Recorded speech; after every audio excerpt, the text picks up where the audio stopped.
Hoy el tema que vamos a tratar es un poco duro, ¿no? o áspero. Entonces, bueno, pues este diálogo, en vez de ser entre un alumno y un orientador, pues va a ser entre dos profesionales. El tema es el acoso. Pues la verdad que en este tema lo primero que hay que tener, no sé si estás conmigo, lo primero que hay que tener claro es comprender qué es acoso y qué no es acoso. Porque muchas veces nos preguntamos, ¿esto es acoso o no es acoso? ¿Esto es una broma? ¿Dónde están los límites entre el acoso y la broma? Y entonces es verdad que la duda está ahí, pero lo que pasa es que hay que distinguir muy bien dónde está el conflicto y dónde un conflicto pasa ya a ser un acoso. O sea, pienso que un conflicto puntual no es acoso, una broma no es acoso. En edades tempranas tampoco se produce acoso porque no existe esa intencionalidad de hacer daño a otra persona. En estas edades tempranas los niños están aprendiendo a compartir, a relacionarse, a gestionar emociones.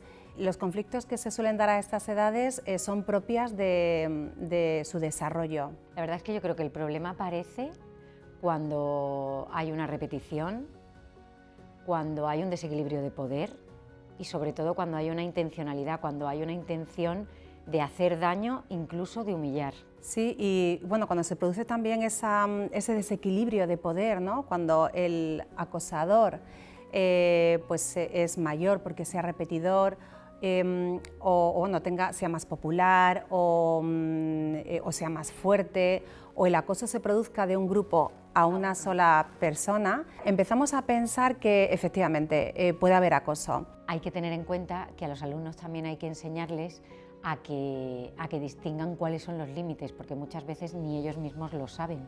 Y sí que es verdad que cuando ya se comprende qué es el acoso, estamos ante el primer paso para frenarlo realmente. Es verdad que el acoso es progresivo y que muchas veces está como sembrado en el inicio de muchas microconductas. Sí, por eso debemos de conocer, ¿no?, qué microconductas, qué comportamientos, qué pequeños gestos podemos observar tanto docentes como alumnos para ponernos en ese estado de alerta. Y pienso, fíjate, que los primeros que deben de saberlo son los alumnos, porque son los que están en primera línea, ¿no? Entonces ellos son los primeros que tienen que actuar. Sí, esas conductas además son muy visibles en el aula. Por ejemplo, se pueden ver con mucha facilidad cambios visibles en la víctima. O bien está más callado, o está más triste, de repente baja totalmente la participación en clase y a veces no se les nota. Pero bueno, esos son los menos y también es verdad que cualquier cambio de actitud siempre supone un signo de alerta. Y también, bueno, el aislamiento, ¿no? También podemos observar que cuando un alumno se siente atacado, ¿qué es lo que va a hacer? Evitar ese peligro, ¿no? Entonces estos alumnos que son víctimas, de alguna forma en el patio pues, están solos, se aíslan en el baño. Se llevan un libro al patio. Sí, de alguna forma, si fuera por ellos, querrían desaparecer, ¿no? También ponen excusas en casa para evitar ir al colegio, ¿no? Somatizan enfermedades, les duele la tripa, les duele la cabeza. También tenemos que tener en cuenta que es muy peligroso la normalización, porque cuando un grupo normaliza algo, una conducta, normaliza una situación, el daño se vuelve invisible. Y esto es peligroso porque el grupo de alguna forma se insensibiliza, ¿no? Cuando nadie dice nada, parece que no pasa nada y el daño se vuelve invisible. Y pienso que esto hace mucho daño a todo el grupo. Exacto, realmente esa es la clave para poderlo detectar pronto. Sí, tenemos que concienciar a los alumnos de que informar de esas conductas que observan extrañas en el aula no es ser chivato, es ser buen compañero, es ser responsable. Además, el silencio, si ellos lo supieran, no protege a la víctima, protege al agresor. Cuando en una situación de acoso hay silencio en quien lo percibe, lo que hay es mucho miedo. Miedo a que si hablo, ¿qué me va a pasar a mí? No me quiero meter en líos. También hay que hacer ver al alumno y a los alumnos que no se tienen que enfrentar a esto ellos solos, o sea, que tienen que informar, ¿no?, a los padres, en el colegio hay unos referentes, tienen que acudir a un adulto, y esto es importante que también desde el colegio esos referentes, pues ya sea el tutor, el orientador, el jefe de estudios, el coordinador de bienestar, de alguna forma den esa confianza y estén cercanos también a los alumnos para que ellos en cualquier momento puedan acudir y se sientan seguros. Y esto, pues hay que ganarse esa confianza desde septiembre, ¿no? No puede ser algo puntual, para que sobre todo ellos hablen y no se callen nada. Sí, o sea, transmitirles que avisar no es traicionar, porque muchas veces tienen ese miedo de voy a traicionar a tal compañero, y que se sientan seguros de que lo mejor, a veces la actitud más valiente, no es ni enfrentarte ni tampoco callar, por supuesto, es comunicar.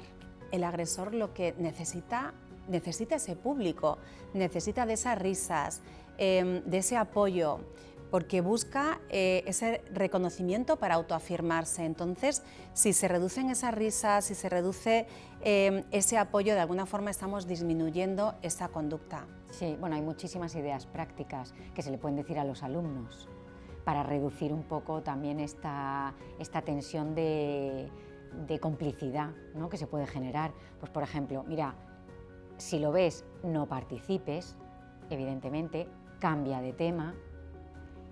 Por supuesto, no te rías, o también se les puede decir, mira, no compartas ese vídeo que te ha llegado, y si no, ponte en el lugar de la protagonista o el protagonista de ese vídeo y piensa que es tu hermano pequeño o tu hermana pequeña. ¿Cómo te sentirías? Sí, entonces, ahí caen. Sí, conseguir esa empatía es claro, importante. trabajar la empatía. Sí, y sobre todo, o sea, pienso que es fundamental también romper con ese grupo de espectadores, con ese público, conseguir, como dices, trabajando la empatía, llegar a cada uno de ese grupo, de esas personas, y si conseguimos que solo uno llegue a plantearse, ¿no?, la pregunta de ¿y si hablo con esta persona, con este alumno o este compañero que está sufriendo? Ya hemos conseguido mucho. Es muy bueno animar a la reconciliación. O sea, la reconciliación de repente puede suponer un antes y un después, porque lo que hace es que devuelve a la persona que ha sido víctima como ese sentimiento de pertenencia al grupo que había perdido. Y luego, ¿cómo actuar, verdad? Si hay riesgo, un riesgo importante, no hay que intervenir. Y siempre informar a un adulto, ¿no? Buscar soluciones donde nos puedan ayudar. Sí, hombre, en algún momento puntual, si se ve, se puede intervenir como para cortar una dinámica, pero siempre que no se ponga en peligro la integridad física. Sí, y siempre comunicar, ¿no? Sí. Siempre comunicar. A veces, ¿sabes qué pasa? Que tienen la sensación de que lo que van a contar no es muy importante. Y yo siempre les digo, mirad, tanto a los chicos como a las chicas, ante la duda, dilo, cuéntalo. Y lo que ya es lo mejor es que realmente les enseñemos a pararse a pensar y que ellos lleguen a la conclusión de cómo puedo yo ayudar en concreto a este compañero. Y por eso tenemos que cuidar el clima en el aula, ¿no? Cuidar el respeto, ¿no? El respeto en el aula, que el respeto no se improvisa, sino que hay que cuidarlo día a día. Se construye, desde septiembre además. Desde septiembre, efectivamente. Sí, sí, yo creo que el clima en el aula y el ambiente influyen muchísimo.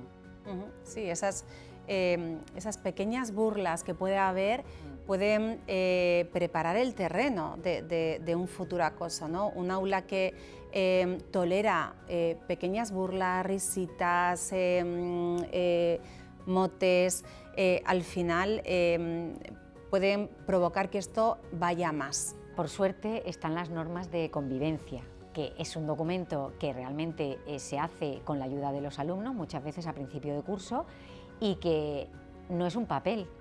O sea, a mí no me gusta considerarlo como un papel y ya está. O sea, realmente es un medio que tenemos los centros educativos de proteger y que además es una responsabilidad de todos. Y yo creo que ellos, los propios alumnos, son conscientes de que las normas están para algo y que sirven. Sí que es verdad que para todo esto de lo que estamos hablando es fundamental la educación preventiva, ¿no? Pienso que ese es el futuro, ¿no? Al asentar bien esas bases. Hay que entender que el grupo, hay que hacerles entender al grupo que ellos son los que sostienen y educarlos en respeto y tolerancia. Y luego dejarles claro que realmente no se trata solo de no hacer daño, sino de generar entornos donde no tengan miedo de ser quienes son. Está claro que en el tema del acoso todo se podría resumir en 7 ideas bastante claves. La primera, comprender qué es realmente el acoso. La segunda, conocer el comportamiento o los pequeños gestos que encienden o que nos indican que hay acoso. El tercero, la ley del silencio. El cuarto, el papel del espectador, del público. Como quinta, yo diría el cómo actuar.